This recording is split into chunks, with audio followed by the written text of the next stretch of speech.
This podcast is for informational purposes only and is not an offer or solicitation of an offer to buy or sell securities. SNN Network, SNN Inc., and the Planet MicroCap Podcast and the representatives are not licensed brokers, broker-dealers, market makers, investment bankers, investment advisors, analysts, or underwriters. We do not recommend any companies discussed. We may buy and sell securities in any company mentioned and may profit in the event those securities rise in value. We recommend you consult with a professional investment advisor, broker, or legal counsel before purchasing or selling any securities referenced in this podcast.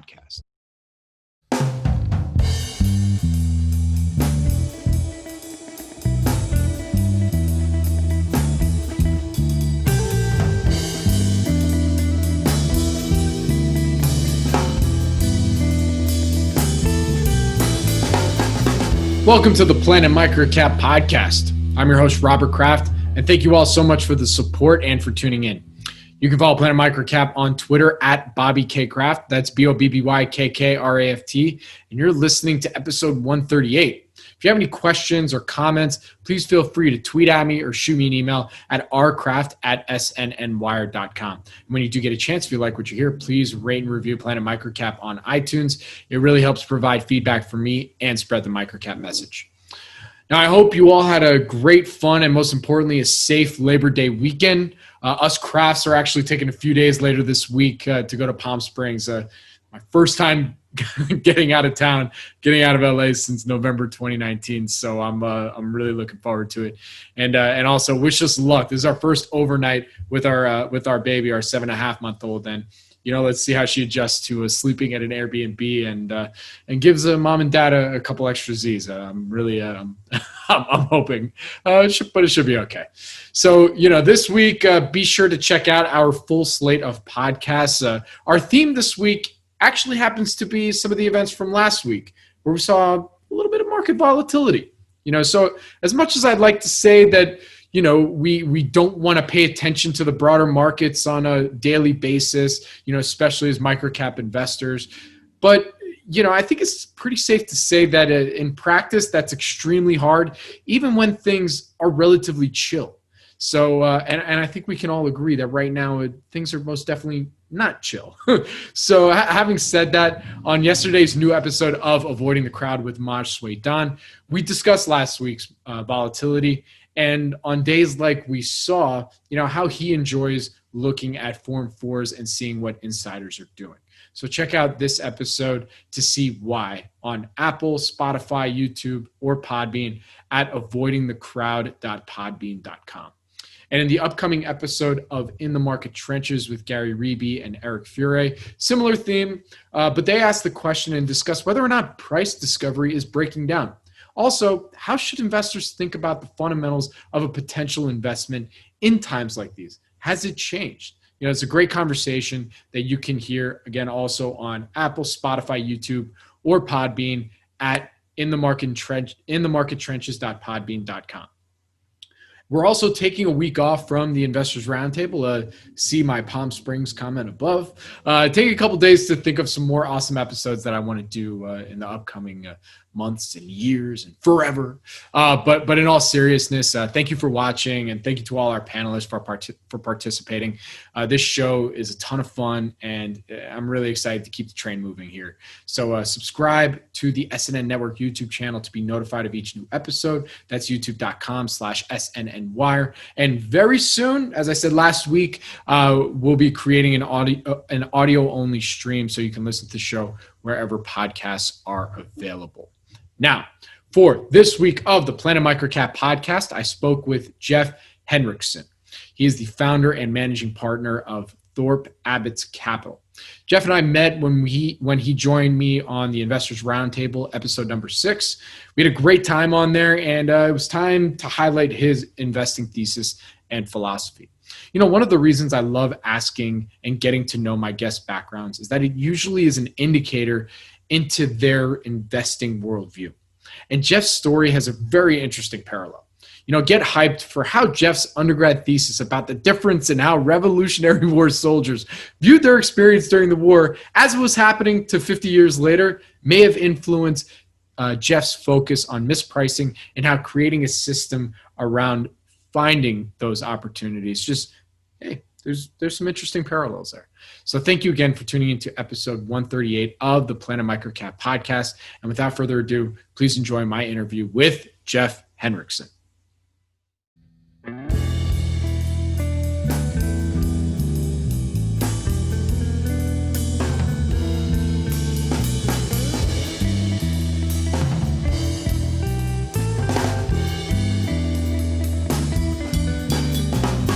Welcome to the Planet MicroCap podcast. I'm your host, Robert Kraft, and joining me right now is a very special guest. Someone who I actually normally for the Investors Roundtable, usually I've interviewed them first and then we have them on the podcast. But we did a little backwards. We did the roundtable first, and now they're coming on the podcast because I thought this would be a really fun chat to do. So without further ado, I'd like to introduce Jeff Henriksen. He is the founder and managing partner at Thorpe Abbotts Capital. Jeff, welcome. How you doing? Robert, great to be with you, pal. Thanks for having me on. I appreciate it. No, it's my pleasure. I mean, look, I wanted to make you feel more at home, so I grabbed a picture from your website. This is Charlottesville, right? No, that's Oxford, man. You grabbed it's Oxford. We have two pictures on our website of cities. One is Oxford. And then one is Charlottesville. So, okay. But I'm in Charlottesville now. You can't see behind me. I'm in a conference room. But yes, Oxford. We're based in Charlottesville, Virginia. But when I founded the firm, I was actually living in Oxford at the time. So we actually have a history in Oxford as well. So. Which is why you'll see the picture of the city on the background there. I mean, look at some of these spears. I feel like I might be. This looks a little like Oxfordy in England. Absolutely. I think right? Like this is kind of It's English, one of the coolest cities in the world. Like if any of the listeners have not been there and get a chance to go, it's spectacular. It's a really I guess the word would be magical place. It really is. All right, why is it magical? Let's dig in. It's digging into history. Okay. So I did my MBA there, or my executive MBA, and I was there for 2 years, actually 3 years, because I taught finance. I taught in the finance lab at Oxford for a year. And but living there, you're just walking in the footsteps of so much history, of so many brilliant minds. Look, I remember on several occasions having dinner at the Balliol College dining hall. And that's where Adam Smith was a student. So you're literally sitting there having dinner in this beautiful, gorgeous Oxford dining hall. And that's where Adam Smith was back when he was just a fresher, like everybody is at one point. And I mean, you can't help but be inspired when you're in a place like that. And the people, it's a very international city. You have people from all over the world that come there to study and teach. So you never are lacking for great conversation. It's very obviously, we're big believers in kind of the Charlie Munger approach of being multidisciplinary in terms of how we look at things. So, I could go to the Oxford Union one night and speak to people, brilliant people from a range of different backgrounds that really kind of just, I think, make you more well-rounded as a person. So my wife and I were there for 3 years, 3 of the best years of my life. And I can't wait to go back once we get past quarantines and travel bans and all of that. I actually still have quite a few friends there, so I'm looking forward to getting back. Okay, so here's my dumb question of the day, or maybe the first of many. I forgive me for not being an Adam Smith historian. What college is in Oxford? Oh, sorry. So Balliol College. So Oxford. Okay, I thought I heard you say that earlier. I didn't know if that was the name. Yeah. So for those who don't know, so Oxford is basically a collection of little bitty colleges, right? So it's kind of, I guess the best way to describe it is kind of like a federalist system in the sense that you have the university that you do all your exams through and all that. But then there are, I forget the number, 40 something colleges, independent colleges, and they're rivals between, it's almost like Hogwarts, right? You have rivals between different houses and stuff, and they have the rowing competition is really intense. And so Balliol is one of the oldest. I think they are maybe in a dispute with, is it Merton College on who's the oldest? They both go back and forth. And don't look at me. I might have that wrong. But Balliol's famous. I don't know Balliol. I'll tell you a story. I was having dinner. Actually, it wasn't in Balliol. It was in, I believe, Trinity College. And I was with this professor, and he points to this because all these colleges have pictures of people on the walls, like all these famous people. And he points to this picture and he's like, well, you're an American. You know who that fellow is? And I look up and it's some old British guy. They all look, with the beards and everything. I might have no idea. The wigs and yeah.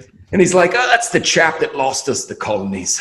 And apparently this was the person who was in charge of overseeing the colonies at the time that we rebelled and got our independence. So the professor was a little bitter about that. So, but always, never a dull moment. All these years later, I mean, come on, get over it. I know, right? It's like, come on. Jeez, come on. We got a lot more things to worry about right now. So right. Anyways, this is actually a perfect segue to, getting really your full background. I mean, when would you say your passion for investing then began? Was it prior to your experience at Balliol or? Yeah, let's hear it. Yeah, no, absolutely. I probably came to investing later than a lot of people do. I always wish that I could answer that question like a lot of investors are like, oh yeah, I was interested in investing when I was in 6th grade and read security analysis, in junior high and all this stuff. I wasn't like that. When I was in junior high school, I was like anybody. I got into a lot of trouble and probably stressed my parents out more than was deserving for them to be stressed out about. And then I went to college, University of Colorado, Boulder. I studied history as an undergraduate. I'm a big history buff. At one point I think at the time I was planning on going to law school. But it ended up, after I graduated, I had a bunch of different jobs, sales kind of jobs. I lived in LA for a little bit and I had a job at a production company, just kind of answering phones and doing all kind of random stuff that people do when they're trying to break into the entertainment business. So I was out there for a while doing that, and I actually ended up back in graduate school at one point to study history. And then I kind of decided I didn't want to do that. And so I kind of bounced around throughout my 20s, not really knowing what I wanted to do with my life. And then, my dad had always been, he was an accountant and by trade, and he was a treasurer of a commercial real estate development firm in Houston, when I was growing up, and he was always a big investor. And so, I think it would have been 2006 or 7. It was prior to the financial crisis. I was trying to find out what I want to do with my life. And he was like, well, you ever think about investing? And he's like, this is something I love, I'm passionate about, and maybe the apple didn't fall too far from the tree. And so I said, yeah, that'd be great. So I started working with him, and I'd go over to his house several times a week and just learn all about the stock market. And I mean, we started out super simple, like, what is a stock? What does equity in a company represent? All this stuff. And I just loved it. I became absolutely obsessed, and I just poured myself into it. And it was one of those things sometimes when you learn something, it's just it comes really easily to you and you enjoy it. It doesn't seem like a lot of effort. And that's how it was for me. And I realized that maybe that's probably what I should have done my entire life. But better late than never, right? And so I started working with my dad. I went back, got a master's in finance from the University of Colorado, Denver campus, actually, because Boulder didn't have a master's in finance degree. And I just started investing. I was investing with my dad, managing family capital for a number of years. I ended up in 2015, I went to University of Oxford and did my MBA there, executive MBA degree. It was a 2-year program. And then while I was there is when I kind of got the idea that I wanted to manage outside capital. And I've been managing our personal account and family money for a number of years at that point. But yeah, so 2007 is where I really got into it. And then we had the crisis, which was an interesting time to be to really cutting your teeth in it as an investor, because I mean, so many things happen so quickly. And I think talk about a learning experience. Right. And I want to say it was Seth Klarman maybe that I heard say this once, that you can tell a lot about somebody's philosophy in investing if you ask them when they got into the business. And so getting in 2007 and 8, I think that's made me more value oriented, just because you can see you've seen how cheap things can get. And, but yeah, that's when I really cut my teeth and just never looked back. And, to this day, I mean, every day I'm learning something new. I'm trying to grow as an investor. I think the people that are really good at it, that's constantly, I think I've heard Munger say that Buffett is a learning machine. And I think that's what you have to be if you want to do this. And to be a learning machine like that, you have to love what you do. And so when people ask me, should I get into finance? Should I be an investor? And it's like, well, look, if you can't imagine yourself doing anything else on this planet, then yes. And that's how it was for me. And I remember when I was in graduate school way back when for history, I was not enjoying it. And I remember my advisor, who was a really great historian named Fred Anderson at the University of Colorado. He used to say that to students. He'd say, if you can't imagine yourself doing anything else in life other than being a professor of history, then you shouldn't be doing this, because that's what it requires. And when I asked myself that question with regards to studying history, I knew the answer was no. That's not how I saw myself. But if I asked that same question about finance, the answer is 100% yes. I love what I do. I couldn't imagine myself doing anything else on this planet other than analyzing companies and running a hedge fund. So, yeah. No, for sure. But you know what? What's really interesting about your background, and I think a Jamie Catherwood from OSAM would probably agree with you with his, with investor amnesia. I'm sure you've seen his Sunday reads and stuff like that. Is that having that history background is really an incredible wealth of knowledge to bring into investing, because as we've seen with various crises and all these other different things, you can look a lot to the past to kind of figure out what maybe or could or most likely will happen in the future, right? Yeah, I think so. I mean, I think history gives you a perspective. I think, I studied during my senior year, I wrote a senior thesis on soldiers during the American Revolution. And the thesis basically looked at how I read a bunch of diaries, war diaries, essentially, and tried to get an understanding of their how they conceptualized the war at the time that they were fighting it and writing in diaries. And then I analyzed a bunch of pension narratives from the 1830s. So there was a pension act, I think it was 1832-ish, something like that. That basically, if you were a Revolutionary War veteran, you could go get a pension, but you had to go give a deposition on your experience. And so you have a really rich body of knowledge on these pension narratives. And I compared the two to try to see how their understanding of the war had changed.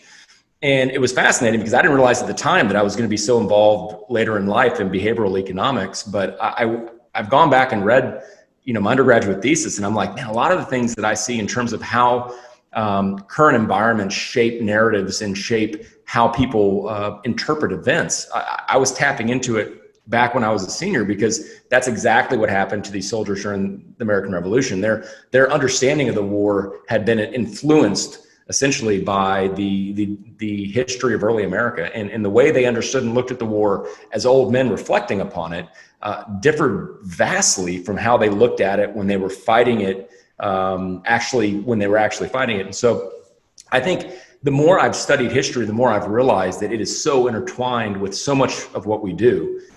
And in terms of understanding the capacity for human beings to just make mistakes, and the capacity for human beings to not understand the role that randomness has in our lives. Fooled by Randomness by Taleb is one of the best books ever.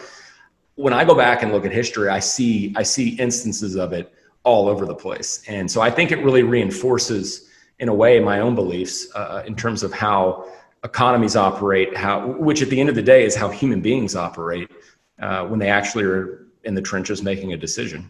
All right. Okay. So one last follow-up, because I got to ask about this thesis. This is very interesting. I mean, how did their perception of the war change from when they were a soldier to then in the 1830s? It's fascinating.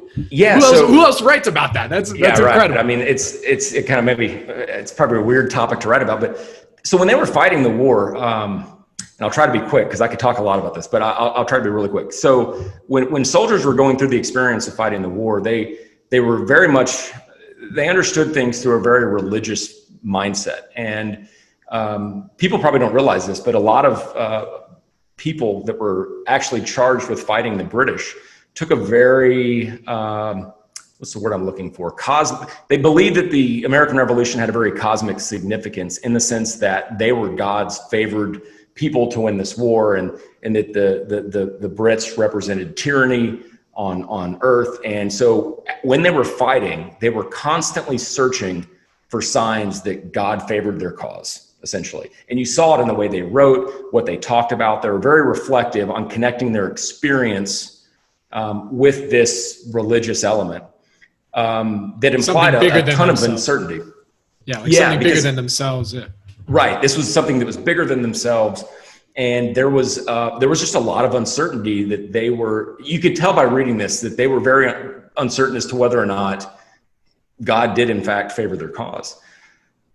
Cut to in the 1830s. So not unlike our current environment, the political environment in the early 19th century was very polarized, and there was a huge competition among the Whigs, and I forget the party. I'm rusty on my history, but that were going back and forth trying to frame who were the true patriotic, which party was the true patriotic party of the country, and each party embraced revolutionary veterans as we're the party of the Revolutionary War. We're the party of the veterans. So all these veterans who lived in obscurity for most of after the war, and they were poor, impoverished. They didn't get any love, if you will. Now all of a sudden they were celebrities because they were both parties were really trying to embrace them, and they took on that mindset of being a celebrity. So when they talk about their experience in the war, it was completely through the lens of how they had been portrayed by the media. And it was not like, hey, we were really freaked out. We didn't have a good understanding of whether or not we were going to win or lose. And man, every day I was trying to just make sure that the good Lord favored our cause. It was, we knew all along, yes, we were as virtuous as everybody says we were. It was, so it was almost like they forgot about how they actually felt at the time. And they totally embraced this narrative that the two parties had basically painted of them. And it makes sense. I mean, I think in the paper I talk about one of the examples I gave was there was a guy, man, if I didn't know we were going to talk about this, I would have brought a copy of it. I'm sorry, you brought it up. I had to ask. I love it. Thelin, I forget the guy's last name. Thelin, maybe? Okay. Not Thaler.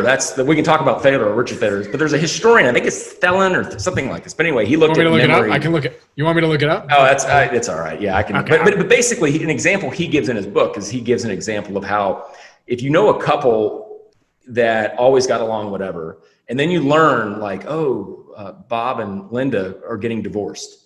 All of a sudden, you'll sit there and be like, oh my God, wait, that didn't make any sense. We thought they were the happiest couple. But then what you do is you go back and you start remembering almost with a different mindset. And you're like, wait a minute, do you remember the time that this happened, the time that this happened? And you kind of reframe everything that you've known about these two people through this new piece of knowledge, which is they've gotten a divorce. And it makes you your understanding of them prior to getting that piece of news was completely different than your understanding of them after you got the news. And you go back and you remember in a very selective way. So we have, I think, as human beings, very selective memories. And the way that we remember something that happened in our own lives is Kahneman talks about this in his book, Thinking Fast and Slow. At the end of it, he talks about the experiencing self and the remembering self, I think is how he frames it. I might have the terms wrong, but basically saying that the world that you experience when you're actually experiencing it is often completely different than the world that you remember. And that 100% is what I found analyzing these two sources of the diaries and the pension narratives, that the experiencing self of Revolutionary War veterans differed greatly from the remembering selves. And I think that's something that affects all of us.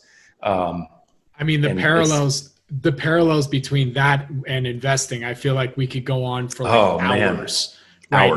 That's a great look. That's a good setup right now. See, I'm glad we went there. Look, here we go. This is about to set you up. So, okay. So you found it. So, all right, getting back to your history a little bit, history. Okay. So you go to Oxford, you finish in 2015, right? And that's when you decide to then found Thorpe Abbotts, correct? I started my MBA in 2015. I finished it. Okay. I think technically we did our last course in 2016, but I didn't actually officially graduate until 2017 because of the way the graduation schedules there work. But yeah, it was like 2015 to 2017. Gotcha. Okay. So what was that experience like then starting your own firm? I mean, that's kind of a big step from just managing, family money and maybe a little bit of outside capital to now it's like, okay, we got the firm, let's go. Yeah. I mean, it was, I would say when you're just investing like your PA, your personal account, all you're having to focus on is the investing side of things. When you're starting a hedge fund, you need to you're a businessman at that point. You're running a business and you need to set up a business in a very specific way. You need to think about your own culture. What kind of culture do we want to engender at Thorpe Abbotts? How am I going to incentivize my team? What's the best legal structure for the entities? Do I want to do a Cayman fund? Do I want to do a BVI fund? What are the regulatory differences between the two? What are the tax consequences if I have investors coming from the UK and the US, both, does it make sense to do it in one place more than the other? All these things that are kind of, I would say, in addition to the actual, what should I buy and sell decisions. So I guess at first it was like, you really have to have two hats. If you're a fund manager, you need to have your investor hat, which is the most important hat. But you need to have your, I'm a person running a hedge fund hat, because you have to raise capital. You need to think about branding and marketing, although you can't really market directly, but you need to think about what do I want my firm to be, what's our key differentiating factor, and how do I explain that to investors without boring the crap out of them, because investing can get very wonky sometimes. So all these things. So it was about kind of, and I've learned more about analyzing business, and I think Buffett has said this, but I've learned more about analyzing businesses having now run one, because they're just little things that you just don't realize when you're on the outside looking in. But when it's almost like if you want to work on an engine and learn how to fine tune an engine, it helps if you've actually built one or two, because you know how all the things work and they're interconnected. So I feel like the big thing with starting a hedge fund was that I'm building a business. I have a very good understanding of how incentives work, having laid out my own incentive plan and really thought through all the steps. So I think that was a big difference, but it was something that made me grow as an investor, but as a person too. Of course. Yeah, no, I mean, there's no greater experience than I can speak for myself as growing a business. It is, right. It is. I mean, it's still stressful. It's stressful. Fun. It's on you. It's all on you. You never, people are like, well, yeah, I mean, today it's 2:30 here in Charlottesville. I have a call at 4:30 on some stuff on an investment we're looking at. And then I'll probably be done at 5:30. I'll probably be home by 6. So it's like not too bad, right? But the problem is I'll be home at 6, but my mind is still going to be going probably at least till 10 o'clock, because I'm going to be thinking about, this one specific investment we're looking at. I'm going to be thinking about all these things. So your mind never really turns off when it's your own business, because you care about it. It's passionate. Whereas, I think the first job I had out of college was in sales, and it was easy. At the end of the day, you clock out and you're like, I'm done, man. Adios. See you Monday. Let's go have a fun weekend. And you just literally put it out of your mind. Right. Whereas with, when it's your own business, there's none of that. That's for sure. All right. So let's dig into the firm's investing philosophy a little bit. Can you tell us a little bit about that? And then what strategy do you use to actualize that philosophy? Yeah. So I think so when I first started studying finance, I went through a phase, didn't last very long, but a phase where I really embraced theoretical finance. I did. I thought I really kind of fell in love with the mathematics of it, and it was very elegant, understanding, even though we all know the capital asset pricing model isn't a perfect model. It doesn't explain the cross-section of stock returns very well. It still was just intuitively such an awesome model in my mind at the time. And I did for a brief period. I was very, I was into portfolio optimization, all this stuff. But then when I went out into the real world and actually tried to think that way, you realize how inadequate it is for where the rubber meets the road. And so pretty quickly, I became obsessed with understanding how theoretical asset pricing in finance breaks down in the real world. And obviously, anybody who's familiar with behavioral economics knows that in large part, that's kind of the study of why theory and practice differ so much. And so we quickly, even before Thorpe Abbotts, I quickly became a very behavioral investor. Once I realized that all the stuff that I had learned, not all of it, but largely a lot of it needed to be unlearned and to be, or at least augmented with how people really behave. I became pretty obsessed with behavioral finance, behavioral economics, and I learned as much as I could about that as a subject matter.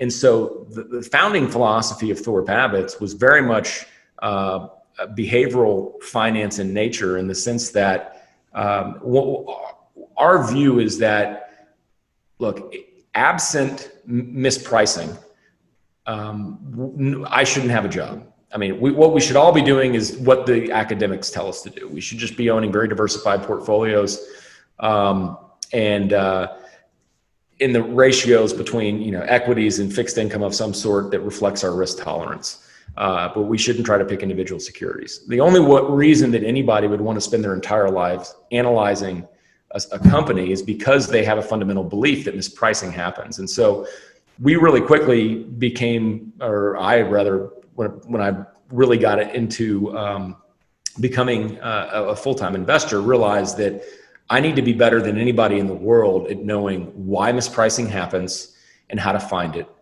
And that really was the obsession for me. And to understand why mispricing happens, we can talk more about that in a minute. I don't want to ramble on too long, but it's a very behavioral thing. And what you want me to talk a little bit about, like the big point for me, or is that coming? We can do that. Well, it's funny because I I sent you the question ahead of time, so that my next question was really having to do with the, you sent me your investor letter that I went through, and it's fantastic because it really outlined what your strategy and your approach is. And the one line that stood out to me at the outset was, and I quote here, "If you're going to outperform the market, you must understand mispricing," end quote. So, let's do it right now. Give us that masterclass on what you mean here, and how does understanding mispricing help generate alpha? Yeah, absolutely. So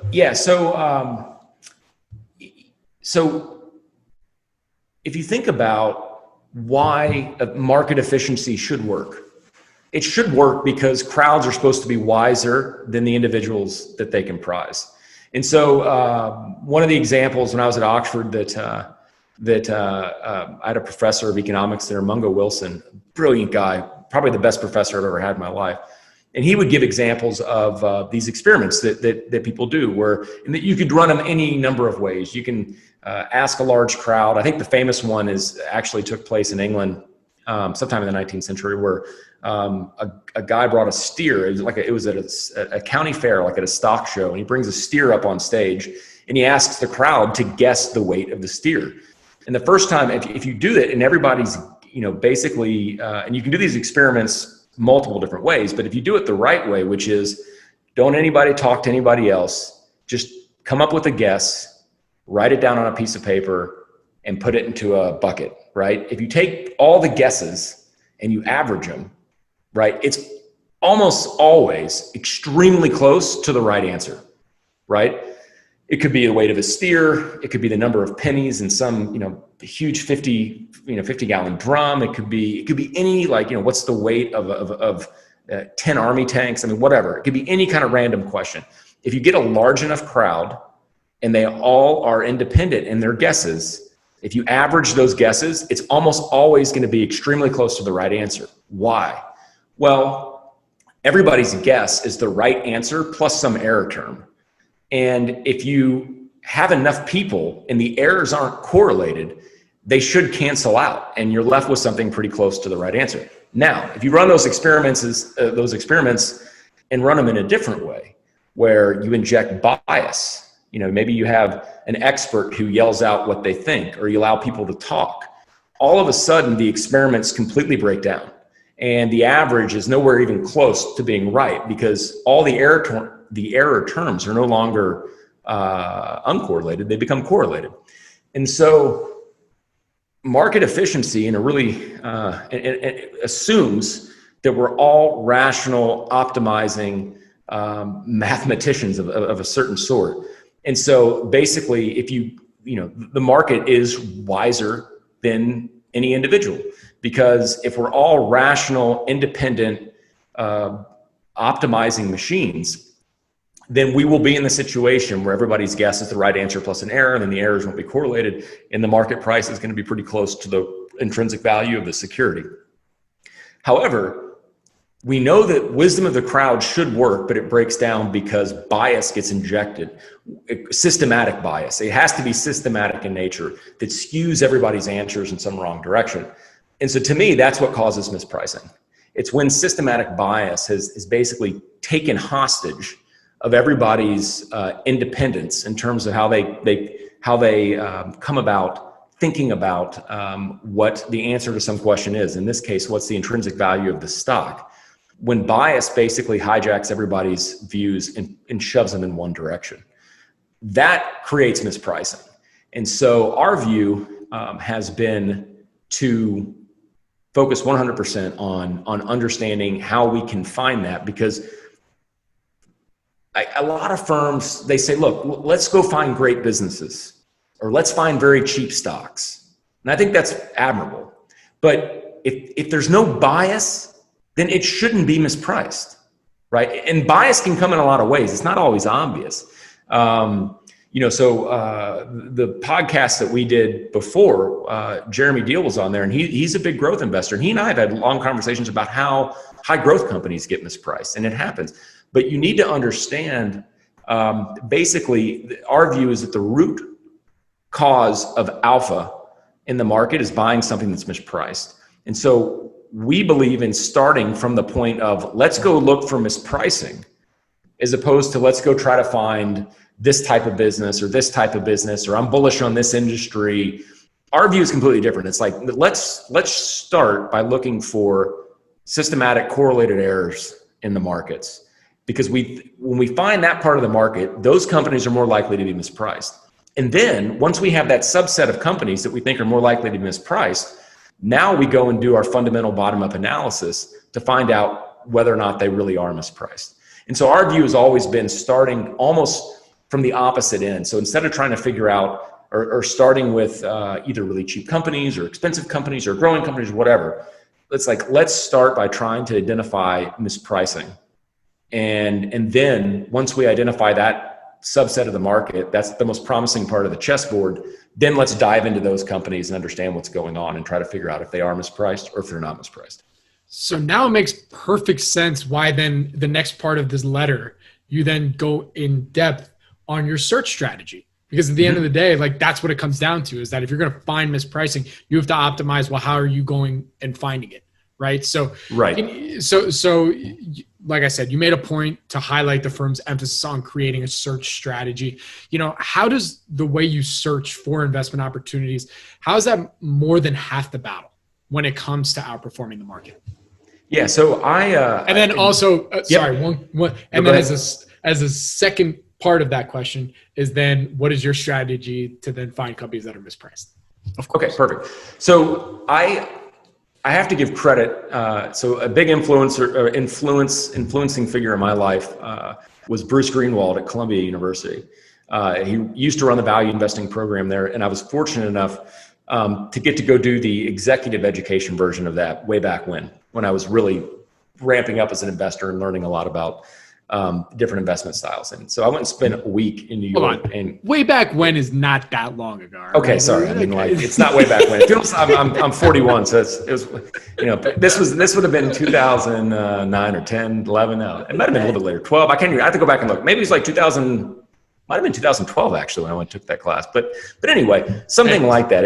It was back in the day. And Bruce was and is a big proponent of search. And I had never really thought of like the importance of a search strategy until I took his course, but it really made all the sense in the world. But then what really drove it home for me is I actually was in New York at a Columbia event, separate of that. This is after that. And I heard Joel Greenblatt give a talk. And in that talk, he gave this analogy about a restaurant. And he said, if you're driving down the highway in middle America and you pull over at a really, random truck stop and you just randomly pick a meal off the menu, the odds of you randomly picking something that's really good may not be that high, right? It's not, I mean, not to talk any trash about roadside diners. There's some really good ones, but if you're just, at a random roadside diner in the middle of nowhere, the odds of randomly picking a really good meal are probably not that great. But if you were to go to a 3-star Michelin restaurant in New York City and then blindfold yourself and randomly pick a meal from that, the odds of you getting something that's really good are almost guaranteed. Why? Because you're in the right restaurant. So you're how well you pick. We think about it like, well, if you ignore the restaurant you're in, you're ignoring a big part of this process, which is getting situated to pick among the best potential ideas. So for us, a search strategy is like getting into the right restaurant. If we're in a restaurant of the most promising ideas, it's a lot easier to pick a winner.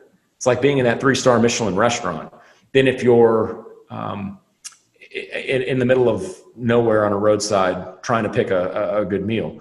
So that's kind of like, I'll let you had a follow up there. So I'll let you go. Well, ahead. I mean, let's say, now I love this analogy only because it features one of my favorite shows, which is Diners, Drive-Ins, and Dives. But now let's say, let's put that in there. And let's say that's an analogy for leveling the playing field to find potentially companies that will generate even more alpha or be even bigger winners. And so you go to that roadside diner that, it has a lot of crap on it, but it has maybe that one that now that's why they're now featured on the show, I mean, how do you think about that? It's making me hungry right now. It's almost lunch. Yeah, I know, right? I'm luckily I ate lunch right before this. So I guess I would, not to run with the restaurant analogy too far. I don't want to overdo it. I don't want to overcook it, as they say. But I guess, okay, so let me frame it this way. Okay. Let's say if you have 2 analysts, okay? One analyst, and both analysts are going to be equally intelligent, equally knowledgeable in terms of finance and valuation and all that. And they even have equal psychological traits in terms of ability to be contrarian. So these 2 analysts are completely 100% the same on every metric. But for one of them, you give them a subset of, let's just say, 100 of the most interesting potential mispricings. And the other one has to sort through thousands of companies.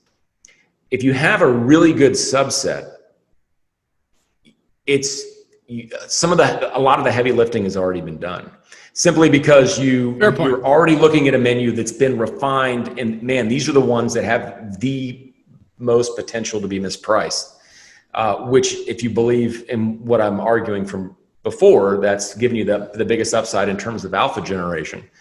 So to us, the search strategy is like getting into the right restaurant. It's instead of sorting through, and some people say, all you're doing is running a screener, which is not what we're doing.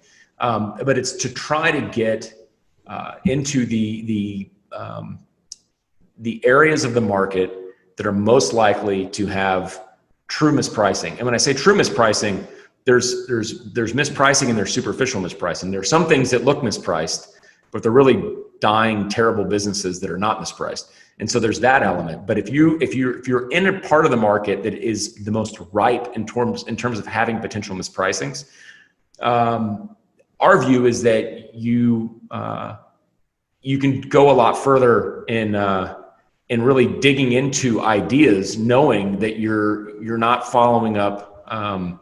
You're not on a you're not going down a rabbit. Yeah, you're not going down a rabbit hole. No, I totally get it. I mean, where it's like, look, there's pay dirt probably at the end of like a lot of these. And so, whereas if you're just randomly following up an idea, and it all gets back, if it's not mispriced, if there's no bias affecting the market's view, then theoretically there's not alpha there, right? There shouldn't be. And so that's kind of how, when we think of the restaurant and the search strategy, it's like, look, let's find areas of the market that we think are the most likely to be mispriced. And let's look at that subset of companies in a very critical, rigorous way, using very traditional bottom-up fundamental analysis, but doing it on a part of the market in companies that have the highest likelihood to be mispriced. That's generally our view on the search component. All right, So my natural follow-up to there then is like, well, what are some of the metrics that you use that will help you find that subsect of the market that you think might be mispriced? So we have an algorithm that we spent almost 3 years developing and going through. So we're not a quant fund. We're not algorithmic. All our decisions are made by actual human beings. We only use an algorithm to help that search component. So I just want to be clear. But it's without giving all the stuff that we do away, I will say this: you basically need, in a very sophisticated way, for every company in whatever universe you're looking at, you need to track the relationship between its price and what's happening with its intrinsic value. And you need to look at the speed at which those two diverge. Companies that are dying businesses, it's a linear process. So value and price go down in a nice steady fashion. If you go to a case study on newspapers, the newspaper industry, you'll see this. Mispricings tend to happen when value is doing one thing. It could be flat, it could be going up, and price is deviating very quickly away from it. That is one way. That's not the only way, but that's one way. If you're looking for traditional value-oriented investments, you're looking at something that's trying to capture the magnitude and the speed at which the market implied price of a firm's assets are deviating from an intrinsic value estimate, if you will. And you could be a discounted cash flow model. There are different ways to do that. But when you see a rapid displacement, it means one of two things. And this is, and just to be clear, if you're looking to invest in mispricings in like higher quality growthy businesses, there's actually a different way to do this. But this was what I'm describing now would be a more traditional kind of, I want to find just companies that are left for dead that shouldn't be left for dead. Sure.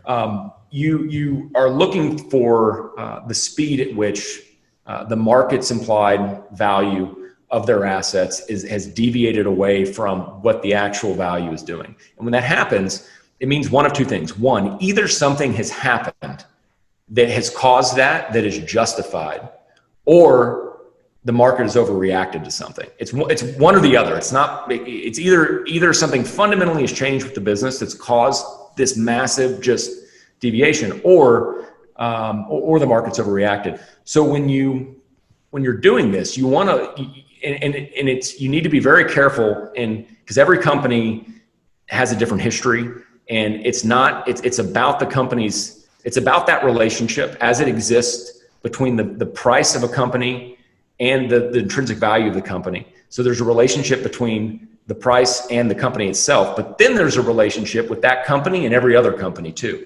And when you look at huge deviations in these, it's almost like a red flag goes up, and it's like, look, something is happening here. I don't know what it is, but it looks like something is happening. And then when you have that subset, then you have to go in, you have to answer one real question, which is what just happened fundamentally reflective of a business whose earning power is never going to be what it used to be? Okay, that's a value trap. Or is the market overreacting? Now, the interesting thing is that the statistical probability that you're going to get a value trap when you're looking at something non-linear is actually lower. Most dying businesses, and it's amazing how efficient the market can be. It's a very linear relationship. You see value eroding over time, and you see price reflecting it. So when you have these huge, massive deviations away, price away from value, typically it's more likely to be, by the way, if you just equal weight that portfolio and you don't do any analysis, you do extraordinarily well. Like, you crush the market.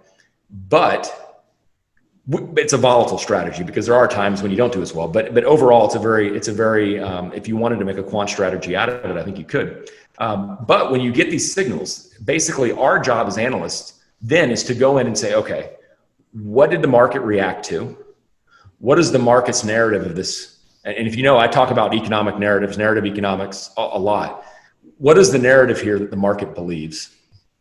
And is it justified or not? And then what we're trying to do is to basically take this subset of ideas that we get, and we sort out the superficial mispricings, because yes, there is something fundamentally really troublesome about these situations, from the ones that we believe are true mispricings, which would be the market simply, these are good businesses, they have it has a clean balance sheet, they're not facing any major headwinds in their markets, any kind of massive disruption, and yet the market has just locked on to something and is just, the narrative has gotten biased, and you can see it in the data.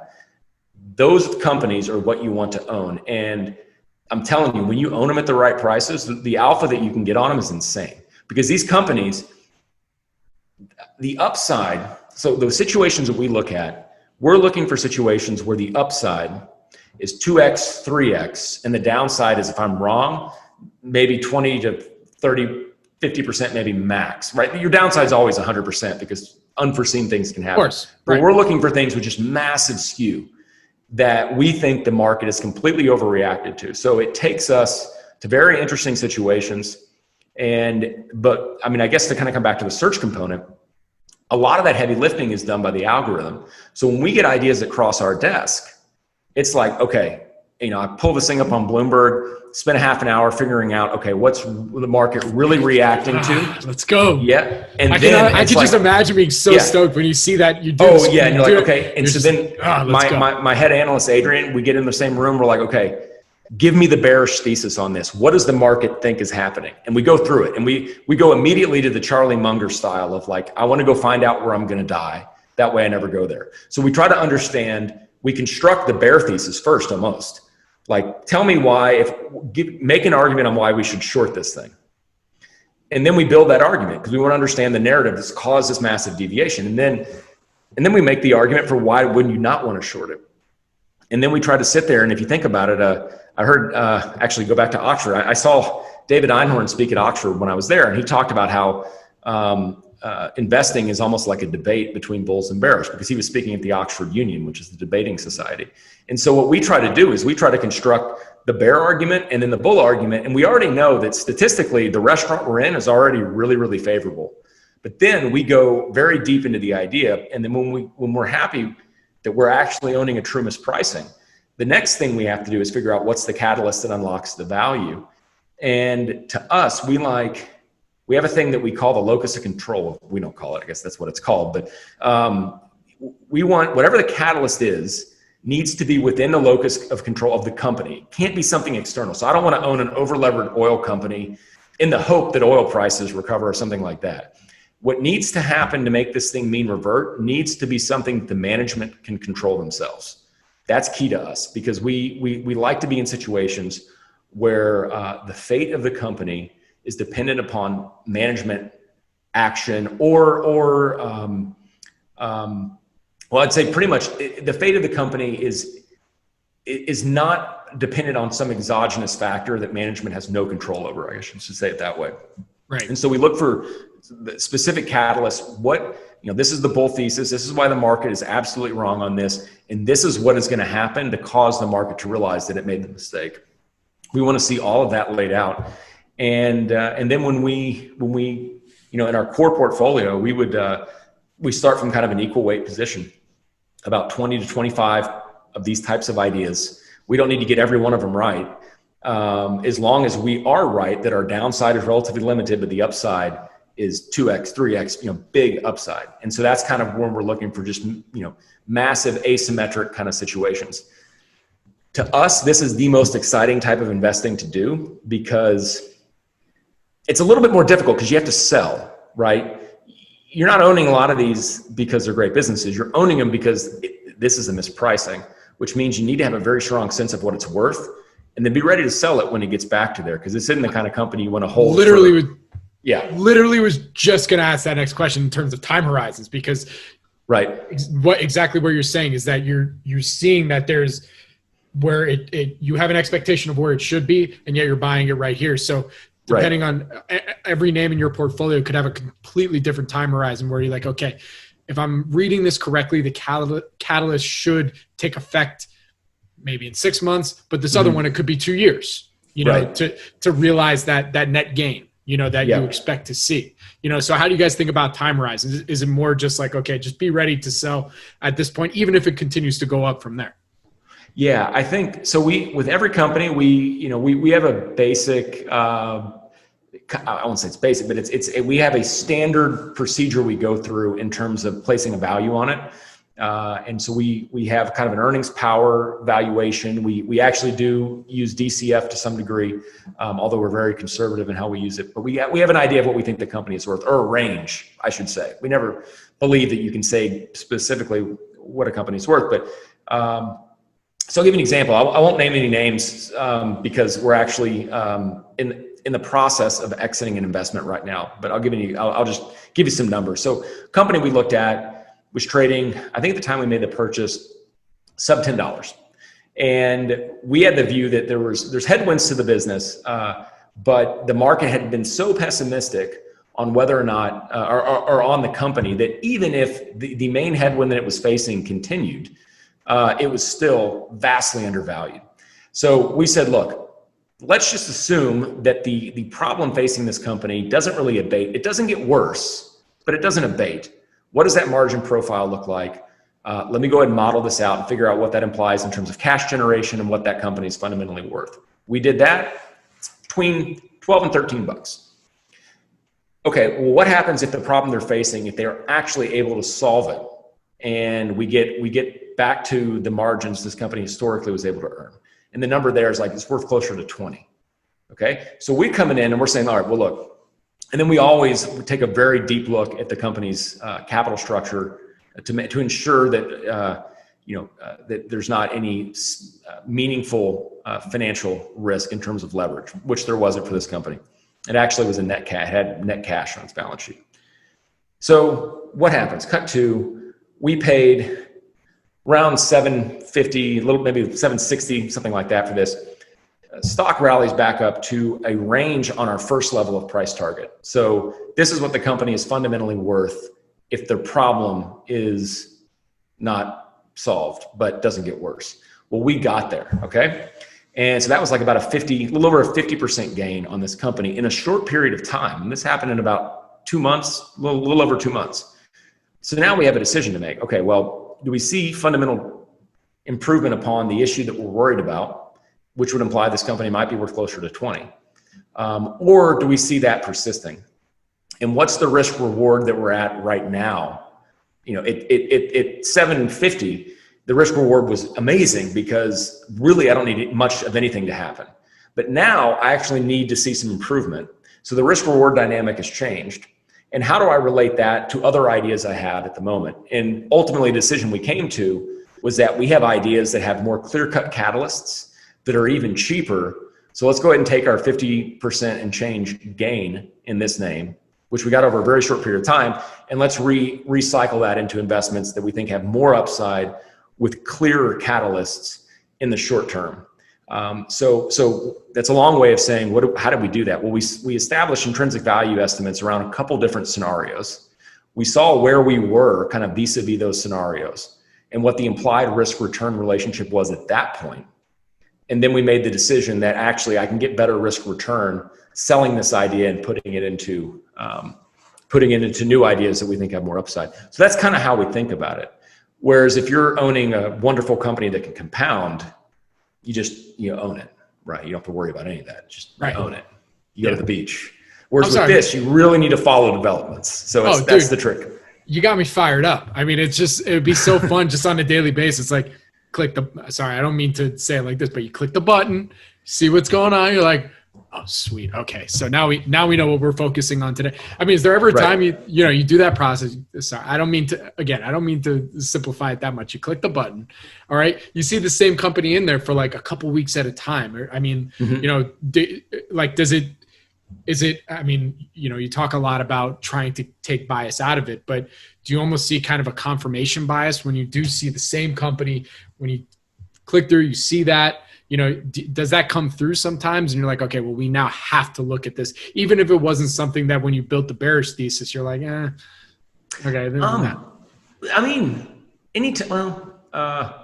Are you saying that like if we see a company that we constantly see in there and we don't like, but it just keeps showing up? Yep.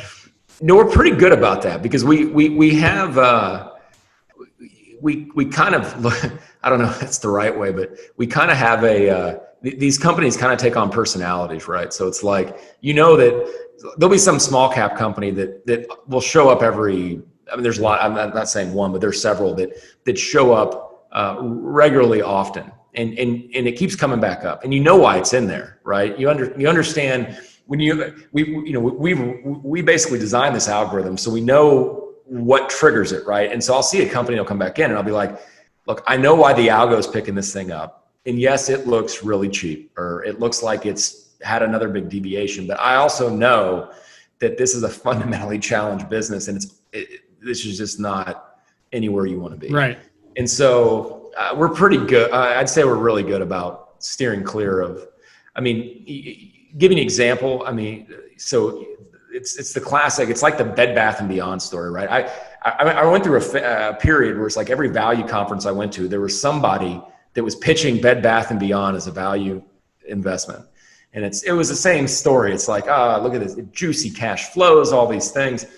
And you look at it and you're like, that's just a dying business. It is. And I don't know, maybe somebody's in a bottom ticket and make a killing, but just not for us, because once we determine that the headwinds, because look, you need two things to happen for a mean reversion. Not only does the problem have to be solved, but you need the market to believe it needs to be solved. And then the market needs to believe that it is solved and it's not going away. When you have companies that are fundamentally facing technological disruption, it's just tough to see that if a company like Best Buy, right, where impulse purchases are a huge part of that business, which you don't impulse buy online to the same degree that you do when you go to the store. That was one thing that always struck me about that company. Like, how many people go to Best Buy and they go in there and you go for a bath mat and you end up getting all this random stuff because, I could use that. Well, you lose that online, right? So when I looked at, full disclosure, we don't own or anything Best Buy. I'm just using it as I'm beating up on it because it's a great example. I had a funny Best Buy anecdote. I remember a couple of buddies of mine back in the day. Like, we stayed up all night to be the first. Not Best Buy. I'm sorry, Bed Bath & Beyond. Bed Bath. Oh, you're talking about? Oh, I thought. Okay. Sorry, not Best Buy. Sorry, did I say Best Buy? I meant Bed Bath & Beyond. So Bed Bath & Beyond. But I want to hear your Best Buy anecdote. Well, no, it was just like we were trying to stay up all night and then to be the first ones online at Best Buy for Black Friday, and we were so tired at that point. I remember going in and just being like, I don't know what I want. Like, why am I here? Like, why am I? What the $5 DVDs? Do I really need this? Right. But anyways, that was a side note. I'm sorry. No, yeah. So Bed Bath & Beyond, yeah. So you have a business that is being disrupted by online retail. You have a business that is, if you really look at it and you look at how just the nature of the purchase decision at Bed Bath & Beyond, being where you go in to buy one thing, you end up buying a bunch of other stuff because you just see all this random stuff you want. That business model just doesn't transfer well online, right? And so once depends on who you ask. But to me though, I guess I just don't see it happening. And to me, when I see that company, and I can tell you algorithmically, when you throw it through our system, it has every sign of being a dying business. It is a straight up linear decline. The relationship between value and price is just straight down, for years. To me, that's signs that the market is efficiently figuring out this thing is worth less and less and less. And so for us, when we see companies like that continually show up, we know it's like, it's that. The other thing too, with a lot of this data, you kind of get to the point where we use Tableau to visualize a lot of our data. And Tableau is and not to plug Salesforce here, but the Tableau is a really good program to visualize data. And we find visualizing data helps with the analysis process, but you start to get a sense of what these things look like. You get a sense of what a dying business looks like when you look at it through our lens. And you'll kind of, they almost fall into categories. It's like, it's another one of those. It's another one of these. You just know, and you know to avoid them because those just always end up in really bad places. So we've gotten pretty good. I would say that when you're looking at the world through our lens, you make as much money by avoiding the crap as you do by picking the winners. And so just being able to brush off all the crap that's getting, hey, here's a mispricing. It's like, nope, nope. And you're swatting them away, and you're left with the real gold, right? So that's kind of how we look at it a lot. So I wanted to ask you real quick about behavioral finance, because you mentioned at the very beginning, and you kind of talked about it already a little bit, but real quick, I mean, how does that now play into your approach when you're looking at potential investments? I mean, like I said, you kind of already went into it, but maybe do a nice wrap. Yeah, I would say, so I mean, it plays a direct role in terms of how we are searching. But I guess to take a quick step back, I think if you study traditional financial theory, asset pricing theory, you learn how important this idea is of rational agents, but then expected utility theory, which basically says that human beings make decisions to maximize their expected utility. So, and typically in finance, utility is associated with an amount of wealth. What really struck me, and by the way, this is why the CAPM is the CAPM, right? The marginal utility, it's that curve, right? The marginal utility of wealth is higher. That curve is steeper in low consumption states as opposed to high consumption states, which is why companies that throw off cash flows in all states, in lower consumption states, are supposedly worth more than companies that are more cyclical and you only do really well in high consumption states. Because we're told that the marginal utility of wealth is higher when income is lower, right? That's fundamentally what drives the CAPM. But what amazed me is when I read Kahneman and Tversky's studies on prospect theory, where they say, look, here's the problem with, well, they say a lot of things, but one of them was like, here's the problem with expected utility theory. People's happiness, which is basically what utility measures, is not necessarily just a function of a level of wealth, but it's the path at which you got there. And the example they give, or anybody could give, you say, look, if you say, so the CAPM assumes that, like, let's just take $10 million as a given level of wealth, that basically everybody is equally content at that level of wealth. But if you had somebody that was just worth 100 million, that made a really stupid investment, and now the net worth is at 10, and then you had somebody else that was worth 1 million that apparently bought Tesla or whatever, and now they're worth 10 million. They're both at the same place.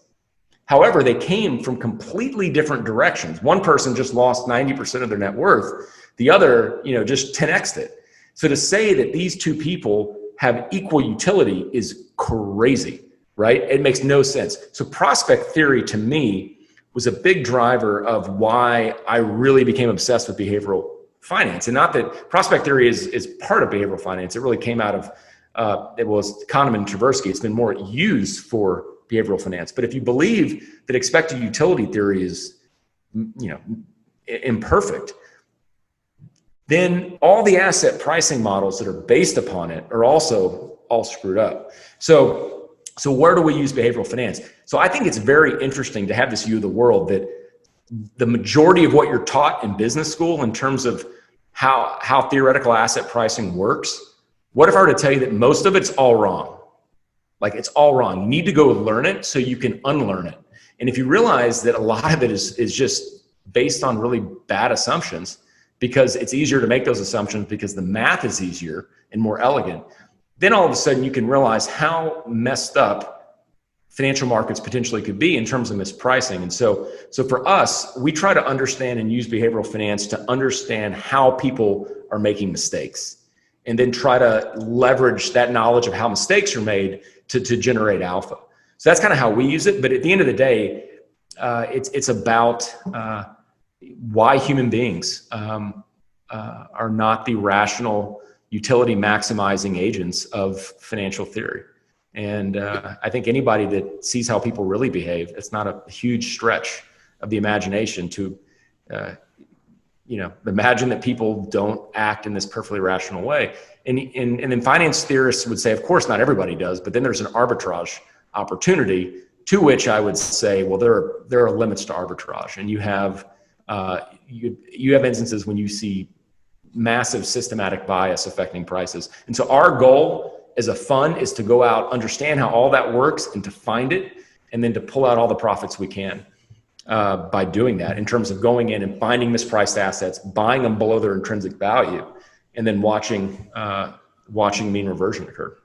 Listen, I don't think you realized it when you wrote your thesis back in grad school, looking at American revolutionary soldiers and their difference in thinking about their experiences. I don't think you thought then that would end up being your framework for basically how you built this algorithm to find misprices. Let's be real here. Definitely was not it was not top of mind when I was a senior at undergrad at University of Colorado Boulder. I was not thinking that way, but kind of funny how that works. Yeah. Dude, see, I told you that story that was going to tie in exactly to what your current finance philosophy is today. I told you, I knew it was going to be like that. I think I should have listened. Because I didn't, I'm serious. I would have brought it. I still have a copy of this thing at my house. I should have brought it. And I could have read up on my undergraduate, beefed up on my knowledge of my undergraduate thesis a little bit before the interview, but we got the point. You did a good job. Yeah, you did a good job. Yeah, and I just think that good investing to us is understanding how other investors make mistakes.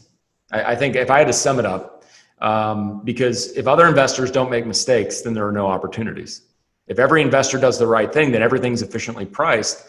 And I would probably go back and I'd be writing more history papers and not doing this, right? I mean, but if there is opportunity, that opportunity exists because other people's are making mistakes. I mean, it is a zero-sum game, investing. I mean, if you're buying something, somebody's taking an opposite view to you, and one of you is going to be wrong. So you really need to understand how mistakes are made. So you can avoid them because you don't want to make mistakes. But then, right. Taking it another level, if you understand how other people make mistakes, then you can understand where to go to take advantage of those mistakes. All right, dude. Well, we're rounding the bend here. Yep. Saving my favorite question for last. What investing experience would you say impacted you the most thus far in your career?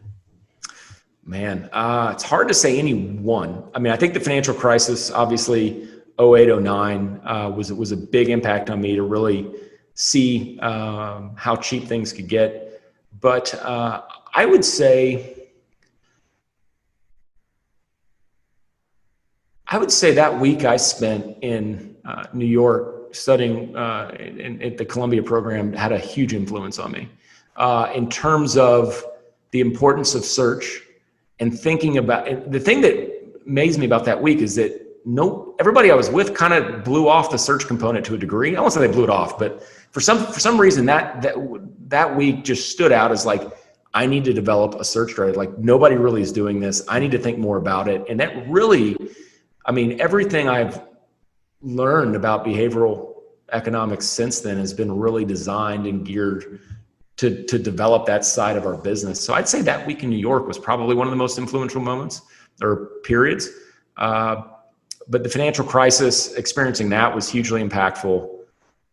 And I'd have to say, the time in Oxford too was pretty spectacular.